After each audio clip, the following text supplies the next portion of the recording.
आप देख रहे हैं इंडिया टाउन न्यूज, भारत की बात।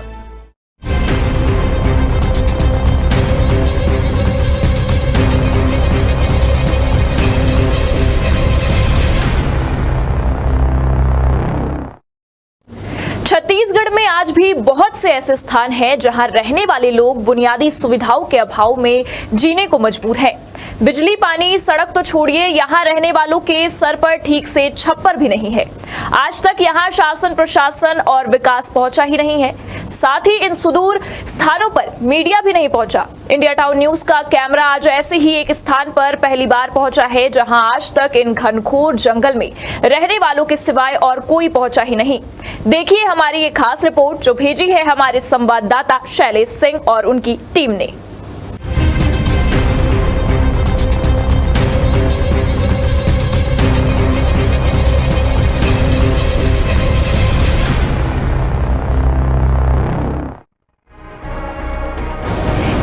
देश का सबसे बड़ा चुनाव है तो वहीं हर पार्टी कई प्रकार के दावे कर रही है, लेकिन किसी का ध्यान इस तरफ नहीं जाता कि कई जगह ऐसी भी हैं जहां आज भी जल, जंगल और जमीन या प्रकृति पर पूरी तरह से आश्रित आदिवासी जो राष्ट्रपति के दत्तक पुत्र तो कहे जाते हैं, लेकिन आजादी के 75 साल बीत जाने के बाद भी मूलभूत सुविधाओं से दूर है।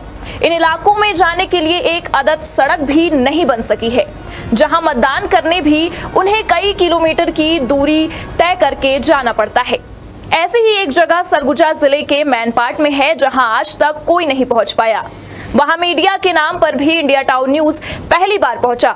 देख सकते हैं कि हम जिस प्रकार से अभी इस सुदृढ़ इलाके में पहुंचे हैं और ये पहाड़ों के बीच इंडिया टाउन न्यूज पहुंचा है और बीच में ये रुकावट हमको मिली जहां इस जंगल में चिलचिलाती गर्मी में इतनी तेज धूप में यहाँ पर आग लग चुका है और ये हमारे बीच रुकावट बना। कैमरामैन से कहना चाहूंगा कि देखिए ये तस्वीर, देखिए किस प्रकार से आग यहाँ लग चुकी है। और मैं ये बता दूं कि ये वही इलाका है जहाँ आज तक कोई नहीं पहुंचा है, कोई चैनल यहाँ नहीं पहुंचा है। और देख सकते हैं कि यहाँ ऐसे आग में किस प्रकार से नुकसान यहाँ हो रहा है, लेकिन वन विभाग की टीम को किसी प्रकार से कोई जानकारी नहीं है। वन विभाग की पूरी लापरवाही आप देख सकते हैं। जिस प्रकार से इंडिया टाउन न्यूज मौके पर मौजूद है और भी हमको आगे का सफर अभी तय करना है, तब जाकर हम उस जगह पर पहुंचेंगे जहां वो कोरवा समुदाय रहते हैं जो लगातार उन समस्याओं से जूझ रहे हैं, जिनकी समस्याओं को सुनने वाला आज तक कोई नहीं है। हम उन जनजातियों के बीच जा रहे हैं जो राष्ट्रपति के दत्तक पुत्र कहे जाते हैं और कई समस्याओं से वो जूझ रहे हैं, लेकिन आज़ादी के 75 साल बाद भी ना तो कोई प्रशासन का अमला उनके पास पहुंचा, ना तो कोई प्रशासनिक अधिकारी उनके पास पहुंचा। एकमात्र पहला इंडिया टाउन न्यूज है जो आज उनके बीच पहुंच रहा है और पहली बार ऐसे सुदृढ़ इलाके में, ऐसे बीहड़ इलाके में, इस घनघोर जंगल के बीच हम पहुंचे हैं। हम लगातार अपने दर्शकों को दिखाना चाहेंगे कि देखिए ये वही चोटी है, वही पहाड़ी है जो इस पहाड़ी के भी ऊपर चढ़ने के बाद हम अपनी मंजिल के पास पहुंचेंगे।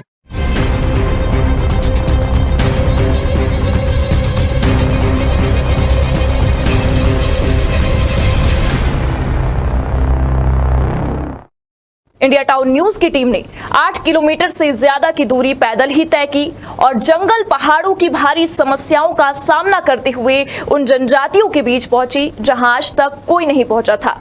आप भी देखिए वो पूरी तस्वीर कि इस भीषण गर्मी में जंगलों और पहाड़ों के बीच ये ग्रामीण कैसे रहते हैं, जिनके सर पर छत के नाम पर बस खुद के द्वारा बनाई गई झोपड़ी है।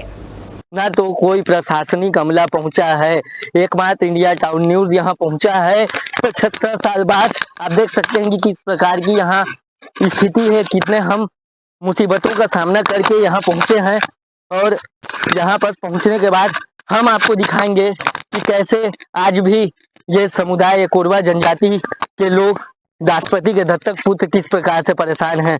बहरहाल देखने की बात तो ये होगी कि आखिर इनकी समस्या का निराकरण करेगा कौन।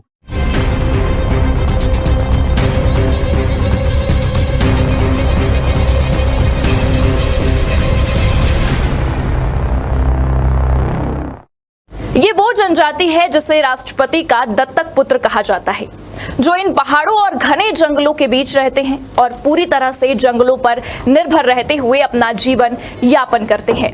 विडंबना तो ये है कि सरकार कई वादे करती है, लेकिन इन तक कोई वो सुविधा कभी नहीं पहुंच पाती जिनकी हर किसी को जरूरत है।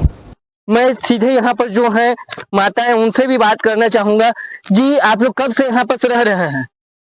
बहुत दिन करा। तो ये जग तुमन रहता तो ये जग शासन से कुछ व्यवस्था मिले तुम्हारा रहे पर? बहुत दिन कर हमारा वो दादी पीढ़ी तक कर हवे हम। वोट डाले ये जग से कितना दूर जाता तुम्हारा?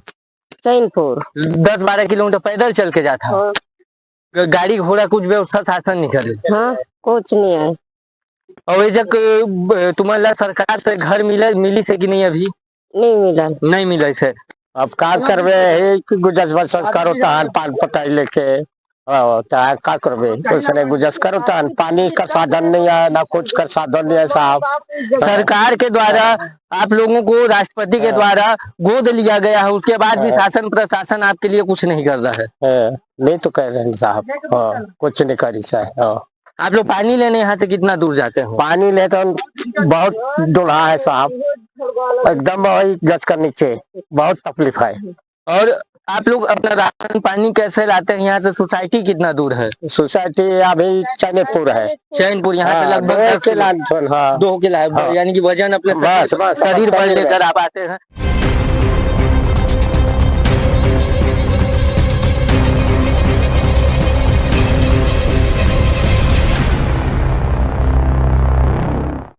बात करें चुनाव की तो सरगुजा जिले के सीतापुर विधानसभा की मैनपाट ब्लॉक के अंतर्गत चैनपुर मतदान केंद्र में लगभग 10 किलोमीटर की दूरी तय करके यहां रहने वाली जनजाति के मतदाता पैदल ही वोट डालने जाते हैं। यहां लगभग 100 परिवार निवास करते हैं, जिनमें तकरीबन 200 मतदाता हैं। लेकिन इन मतदाताओं को मतदान के लिए जागरूक करने कोई भी अधिकारी कर्मचारी नहीं पहुंचता, न ही किसी दल के उम्मीदवार या कार्यकर्ता। और इसी पहाड़ी के चोटी के बाद वो जनजाति समुदाय के लोग हमसे मुलाकात करेंगे, हम उनसे मिलेंगे और उनकी समस्याओं को जानेंगे। काफी देर से हम चल रहे हैं और अब इंडिया टाउन न्यूज की टीम पहुंच ही चुकी है। हमने कई किलोमीटर की दूरी तय की है। ऐसे समुदाय के लोग इन समस्याओं से जूझते हैं, ये सबसे बड़ा सवाल है और ये पूछने की बात है कि कब इनकी समस्याएं पूरी होंगी। ऐसे बीहड़ इलाके में और ऐसे बीहड़ जंगलों के बीच वो जनजाति निवास करती है। सरकारी दावों में बहुत सी योजनाओं का जिक्र होता है, लेकिन धरातल पर उन योजनाओं का लाभ कितना मिल पाता है, ये इन तस्वीरों में साफ देखा जा सकता है।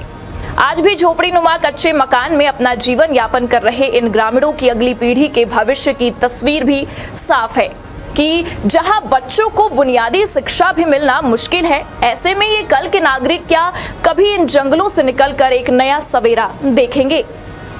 आखिर इनकी समस्या का निराकरण करेगा कौन और ये कब तक ऐसी ही समस्याओं से जूझते रहेंगे? मैं ऐसी ही बेबाक खबरों को लेकर आते रहूंगा आपके सामने। मैं Shailesh Singh, India town news से सरगुजा।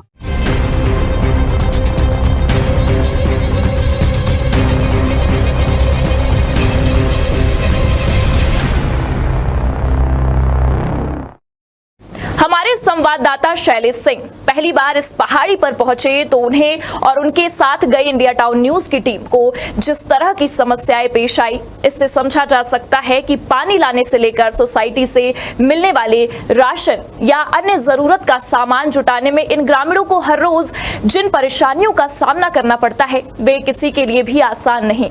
आज जमाना मोबाइल फोन के नित नए वर्जन खोजते हुए तकनीक के सहारे चांद तक जा पहुंचा है। ऐसे में इन जनजातियों का रहन सहन देखकर आप ये कल्पना कीजिए कि यदि हम इस तरह से रहते तो हमें कैसा महसूस होता। शायद सरकार के पास जवाब हो कि इन संरक्षित जनजातियों को उनकी संस्कृति, परंपरा या तौर तरीके से अलग कर उनके अधिकारों को हनन नहीं किया जा सकता। तो इंडिया टाउन न्यूज का बस एक सवाल है कि जो जहां है, जिस हाल में है, वहां विकास पहुंचाने आखिर रोका किसने है? सरकार की पहुंच आखिर ऐसे स्थानों तक क्यों नहीं जहां बुनियादी सुविधाओं के अभाव में ये जनता बस जीवन काट रही है?